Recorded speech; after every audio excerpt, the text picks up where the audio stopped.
Good morning, my dear student. তোমালোক আছানে ভালে? পঢ়া শুনা কৰি আছানে নাই? মই যি দি গৈছোঁ তোমালোকে লগে লগে পঢ়ি যাবা দে, সকলোৱে ৰাখি থৈ নিদিবা কিন্তু। পিছত একেলগে বেছি হৈ গ'লে তোমালোকে দিগদাৰি পাবা। গতিকে মই যি দিওঁ লগে লগে শিকি যাবা, আৰু যদি কিবা বুজি নোপোৱা মোক ক'বা, ফোন কৰি ক'বা, মেছেজত সোধা, যেনেকৈ ইচ্ছা সুধিব পাৰা। এতিয়া আজি আমি 5D পঢ়াম। ইতিমধ্যে আমি 5A, 5B, 5C এই তিনিটা পাঠ সম্পূৰ্ণ কৰিলোঁ। এতিয়া 5Cত আমি কি শিকিছিলোঁ? এক পদ ৰাশি এটাৰে বহুপদ ৰাশি এটা কেনেকৈ হৰণ কৰে সেইটো শিকিছিলোঁ। আজিৰ 5Dত কি শিকিম? বহুপদক বহুপদেৰে হৰণ। এতিয়া তোমালোকে জানানে এক পদ ৰাশি কাক বোলে, বহুপদ ৰাশি কাক বোলে? গতিকে মই তোমালোকক প্ৰথম এক পদ বহুপদ আৰু এবাৰ কৈ দিছোঁ। ধৰা এটা পদ আছে 3x³ plus 2x² x plus 5। ইয়াতে কেইটা পদ আছে চোৱাচোন, 1 2 3 4। তাৰমানে দুটাতকৈ বেছি থকা পদবিলাকক কি বুলি কোৱা হয়? বহুপদ ৰাশি।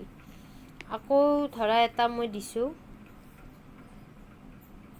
ধৰা ইয়াতে দি দিছোঁ, ধৰা এটা পদ আছে অনলি 5x।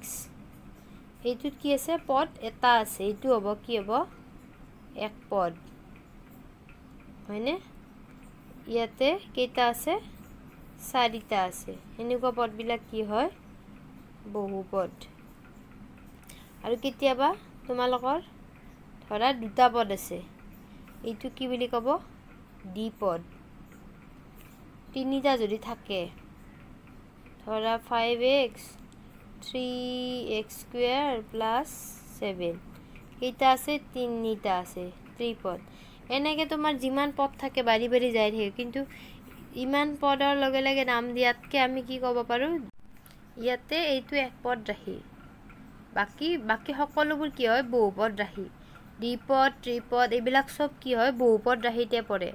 কাৰণ কি হয়? এটাতকৈ বেছি পদ থকা ৰাশিবিলাকক কি বুলি কোৱা হয়? বহুপদ ৰাশি। গতিকে তোমাক যদি কয় যে এই ৰাশিটোক এইটো ৰাশিৰে হৰণ কৰিব লাগে, তেতিয়া কি হ'ব? বহুপদ ৰাশিক বহুপদ ৰাশিৰে হৰণ। গতিকে আজি আমাৰ পাঠটোত কেনেকুৱা থাকিব? এনেকুৱা এটা ৰাশি থাকিব, তাৰপিছত আৰু এনেকুৱা ৰাশি থাকিব দ্বিপদ বা ত্ৰিপদ, সেইকেইটাৰে হৰণ কৰিব লাগিব। এতিয়া যেতিয়া বহুপদ ৰাশিক হৰণ কৰে তেতিয়া কিছুমান নিয়ম থাকে, সেই নিয়মকেইটা প্ৰথম আমি বুজি লোৱাটো দৰকাৰ। ইয়াতকৈও সকলোতকৈ দৰকাৰী কথাটো হৈছে তোমালোকে হৰণ অংক জানা। ধৰা আমি যেতিয়া সৰুতে শিকিছিলা ন, এটা সৰু অংক এটা দিওঁ, ধৰা 5ক হৰণ কৰিব দিছোঁ। কিহেৰে হৰণ কৰিব দিছোঁ? 2ৰে। তাৰমানে আমি এটা কথা জানো, এই 5টোৰ নাম কি জানানে নাই? 5টোক আমি কি বুলি কওঁ? ভাজ্য। মানে যিটোক হৰণ কৰিব লাগে বা সেইটো কি বুলি কোৱা হয়? ভাজ্য। আৰু যিটো সংখ্যাৰে হৰণ কৰা হয় তাক কি বুলি কোৱা হয়? ভাজক। এতিয়া 2ৰে 5ক কেইবাৰ যাব? 5টোতো মৌলিক সংখ্যা, নাযায়। কিন্তু কি হ'ব? 5তকৈ সৰু সংখ্যা এটা আছে নহয়, কি আছে? 4 আছে। 2 2 গুণ কি হয়? 4। 4 হ'লে 5ৰ 4 গ'লে 1। এতিয়া চোৱা, এই 2টো কি হ'ব জানানে? 2টো হ'ব ভাগফল। মানে হৰণ যিটো বাৰ যায় তাক কি কওঁ? ভাগফল। আৰু যিটো ৰোৱাটোক কি বুলি কওঁ আমি?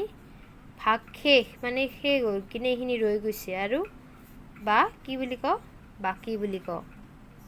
ঠিক তেনেদৰে আমাক যদি বহুপদ ৰাশি এটাক হৰণ কৰিব লাগে, যিটোক হৰণ কৰিব লাগে ভাজ্যটোক আমি ইয়াতে পাতিম, আৰু ভাজকটো ইয়াতে পাতিম, আৰু ভাগফলবিলাক ইয়াতে পাতি যাম, হয়নে নহয়?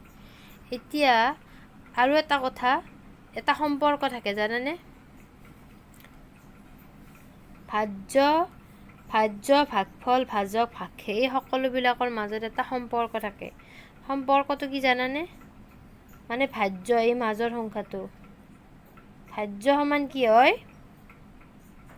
ভাজক এইটো ভাজক পূৰণ ভাগফল যোগ কি হয় বাকী বা ভাগশেষ। এতিয়া চোৱা উদাহৰণস্বৰূপে আমি এইটো প্ৰশ্নৰে লওঁ দিয়াচোন। উদাহৰণটো আমি এনেকৈ লিখিব পাৰোঁ। এতিয়া চোৱা ইয়াৰে ভাজ্য কি আছিল, এইটো অংকৰ ভাজ্য 5 আছিল, ভাজ্য 5। ভাজক কি আছিল 2, ভাগফল কি আছিল 2 আৰু বাকী বা ভাগশেষ কিমান আছে 1। এতিয়া কেলকুলেশ্যন কৰি চোৱাচোন, 2 2 গুণ 4 1 4 1 5। তাৰমানে মিলিছেনে? ভাজ্য সমান বাকীখিনি ভাজক পূৰণ ভাগফল যোগ বাকী, এইখিনি মিলিছেনে? তাৰমানে এইটো যদি কওঁ আমি এইটো লেফ্ট হেণ্ড চাইড মানে বাওঁপক্ষ আৰু এইটো ৰাইট হেণ্ড চাইড, তাৰমানে বাওঁপক্ষ আৰু সোঁপক্ষ মিলি গৈছে। গতিকে অংক এটা যেতিয়া আমি কৰিম নহয়, আমাক যে সত্যাপন কৰিব দিয়ে তেতিয়া আমি এইটো সত্যাপন কৰিব লাগিব। ভাজ্যটো একফালে ৰাখিম, ভাজক ভাগফল আৰু বাকীৰ এনেকৈ এইখিনি কৰি কিনে আমি দেখাব লাগিব। বুজি পালা? এইখিনি মানে সাধাৰণ মানে কনচেপ্টটো তোমালোকে যিখিনি জানাটো দৰকাৰ হয়। সত্যাপন আছে ইয়াৰে পিছৰ ফালে, গতিকে সত্যাপন কৰি দেখাব লাগিব। এতিয়া চোৱা মই এইখিনি তোমালোকক সংখ্যাৰে দেখালোঁ। এতিয়া আমাৰ আজি যিটো পাঠৰ মেইন মানে উদ্দেশ্য যে বহুপদ ৰাশি এটাক বহুপদেৰে কেনেকৈ হৰণ কৰে, এতিয়া আমি সেইখিনি কৰিম।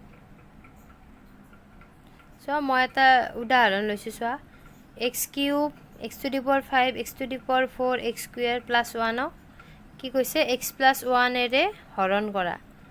এতিয়া তাৰমানে এইটো হ'ব ভাজ্য আৰু এইটো ভাজক। এতিয়া এইখিনি হৰণ কৰাৰ আগতে ফাৰ্ষ্ট আমাৰ এটা কাম থাকিব। কি কাম জানেনে?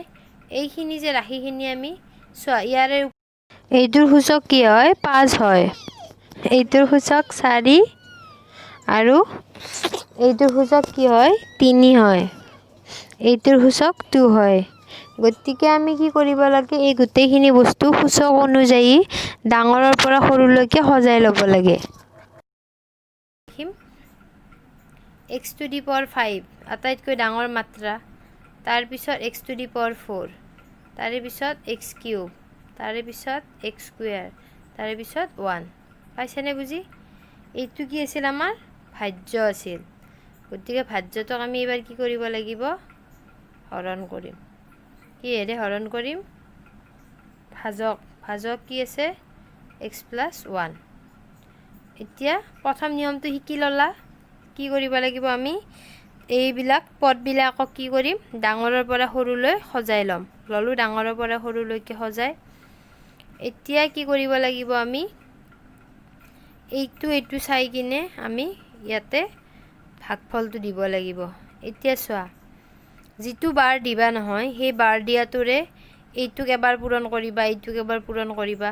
এইটো পূৰণ কৰি যিটো মান পোৱা ইয়াৰে যিটো একে হয় তাৰে তলত পাতিবা, এইটো পূৰণ কৰি যিটো পাবা কিবা একে হ'ব নহয় ইয়াৰে তলে তলে এনেকৈ পাতি যাব লাগে। এইটো কৰোঁতে তোমালোকে এতিয়া মন কৰি যাব, মই কেনেকৈ কৰোঁ চাই যোৱা। এতিয়া চোৱা ইয়াতে কি আছে x আছে আৰু ইয়াতে কিমান আছে x⁵। এতিয়া চোৱা xৰে x⁵ কিমান বাৰ যাব কোৱাচোন? ইয়াতে এটা x আছে, ইয়াতে 5টা আছে। গতিকে আমি যদি ইয়াতে 4টা x দিওঁ, এইটো আৰু এইটো পূৰণ কৰিলে কি হ'ব x⁵ হ'ব, হয়নে? সেইকাৰণে আমি কি দিলোঁ সদায় আমি এইটো আৰু এইটো চাই কিনে সেই অনুযায়ী বাৰ দিব লাগিব। গতিকে ইয়াতে এটা আছে আৰু ইয়াতে 5টা আছে মানে x, গতিকে আমি 4টা দিলোঁ যাতে পূৰণ কৰিলে কিমান হ'ব x⁵।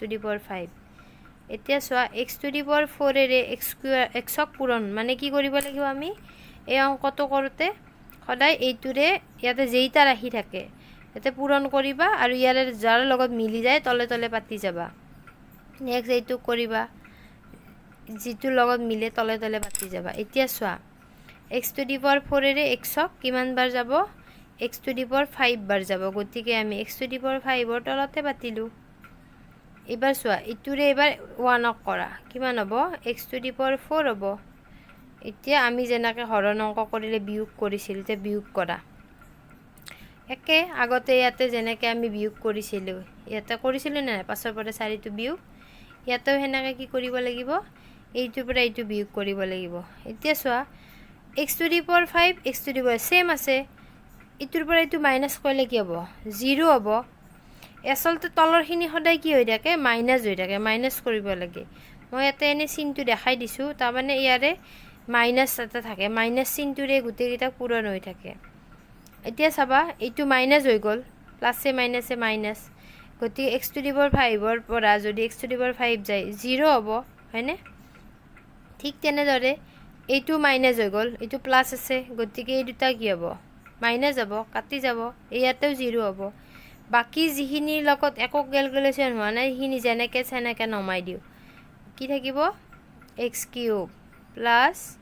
x স্কয়ার প্লাস 1 হয়নে হৈ গ'ল এতিয়া নেক্সট আমি এবাৰ কি কৰিব লাগিব যিখিনি বাকি ৰল সেইখিনি ভাজকেৰে কি কৰিম হৰণ কৰিম হয়নে নহয় আমাৰ হৰণ অংকৰ নিয়ম বিলাকতো আছিল যেতিয়ালৈকে আমাৰ ভাগফলটো অন্তিম ভাগফলটো নাপাও যেতিয়ালৈকে হৰণ যায় আমি কি কৰিম হৰণ কৰি কৰি যাই থাকিম গতিকে এইবাৰ আমি এইটো হৰণ কৰিম x + 1 ৰে এইবাৰো চোৱা ইয়াতে x আছে ইয়াতে x কিউব আছে তোমালকে কোৱাচোন কি বাৰ দিলে ভাল হ'ব কোৱা ইয়াতে এটা x আছে ইয়াতে তিনিটা x আছে কি কৰিম আমি x স্কয়াৰেৰে পূৰণ দিম হয়নে নহয় x স্কয়াৰেৰে যেতিয়া পূৰণ দিম x স্কয়ার * x কিমান হ'ব x কিউব